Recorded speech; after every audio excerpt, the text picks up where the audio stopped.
children, I hope you have gone through my previous video, and today we will continue further. Today we will study about kinds of transpiration. Now, three kinds of transpiration are there depending upon the regions from which they occur. First is stomatal transpiration, second is cuticular transpiration, and the third is lenticular transpiration. We will study them one by one. Stomatal transpiration. It occurs from the leaves through the stomata. Now, what is stomata? They are minute openings in the epidermis of the leaf. Stoma is, see here, stoma, it is surrounded by guard cells, two guard cells. They surround the opening which is called as stoma. Guard cells are bean shaped. Now, during daytime, the stomata are wide open for intake of carbon dioxide for photosynthesis. There might be stomata in the range of 1000 to 10,000 per centimeter square in leaf. Now, in stomatal transpiration, the water vapor escapes from the stomata of the leaf. After being absorbed by the roots, the water reaches from the soil, the water rises up through the stem and reaches up to the leaf. And in the leaf, the surface is exposed to the intercellular spaces. These surface of cells get water as thin films. See over here the structure of leaf. So the water from the film evaporates and the water vapor saturates the air in intercellular spaces. Over here in the intercellular, between the cell, the spaces, it saturates the intercellular spaces, and the vapor then diffuses into connecting intercellular spaces and finally reaches the substomatal space. This is the stomata, and the space over here, this is the substomatal space. From here it escapes out. See this arrow pointing outwards. From here the water escapes out through stomata. Entire movement of water vapor from surface of cell to outside atmosphere is result of diffusion.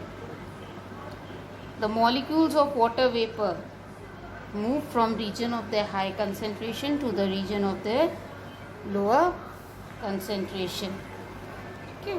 The cell sap in each cell exerts a turgor pressure outward on the cell wall, and this pressure forces water out of cell wall into the air space which is present between the cells, and the water evaporates and diffuses into substomatal space and finally goes out by diffusion through stomata. Thousands of leaf cells evaporate water in this way, causing more of water to be pulled from below by other xylem vessels. This is called as transpiration pull, and this transpiration pull, which is created in this way, can draw up water to about 50 meters or more in tall trees. Now, it has been observed that more transpiration occurs from the undersurface of a dicot leaf. So, for this an experiment has been done. Now, in this experiment, this is the picture of that experiment. In experiment, what has been done is they've taken leaf of dicot plant. This is the upper surface and this is the lower surface, and they have covered the surface of the leaf with dry cobalt chloride paper. Okay, and this dry cobalt chloride paper is held in position by slides. In between the slide, dry cobalt chloride paper is there. One slide is kept on top of the leaf, other below, and it is clipped, and in between is a dry cobalt chloride paper in such a way that in the first case the cobalt chloride paper is on the upper surface, and in the second case cobalt chloride paper is in the lower surface. Remember that the leaf has to be attached to the plant. You cannot carry out this experiment by removing the leaf from the plant. The leaf should remain attached to its own plant. Now it was found that the piece of paper which was facing the upper surface does not turn pink, or it takes longer time to turn pink, whereas the piece of paper on the lower surface becomes pink much faster. This proves that more transpiration takes place from the lower surface of the leaf compared to the upper surface. And why does this happen? Because more stomata are found on the lower surface of this leaf compared to upper surface. Now, as long as the stomata are open, transpiration will continue. But when they are closed, transpiration will stop. Now, opening and closing of mechanism of stomata is regulated by amount of water and solutes present in the guard cell. As stomata they open during the daytime, the diffusion of gases in and out starts, fulfilling the need for photosynthesis, and along with its transpiration occurs.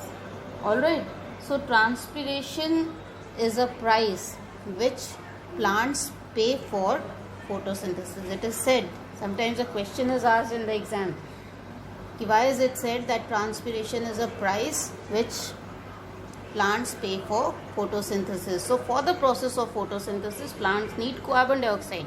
Carbon dioxide can enter into the plant through stomata. So for carbon dioxide, stomata has to open, and when stomata is opening, water vapor is leaving from the same. It's just like the door is kept in the classroom for teacher to enter the class, but from the same door many of the children leave the class, isn't it, before the teacher comes.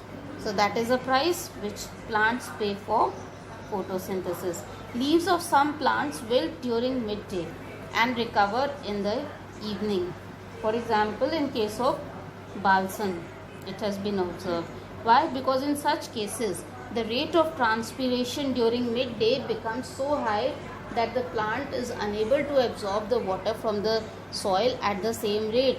Could also be that during midday time, when the sun is very hot, the soil may not have that much water for the plant to absorb. So the cells lose their turgidity. In the evening or during night, stomata are constricted and temperature is not high.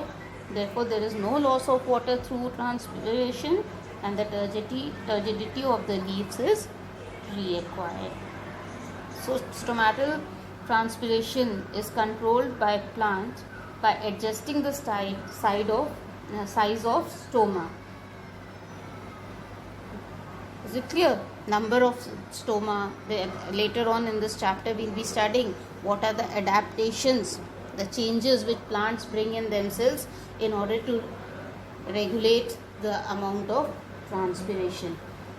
Next type of transpiration is cuticular transpiration. I told you there are 3 types of transpiration. We have studied about the first type.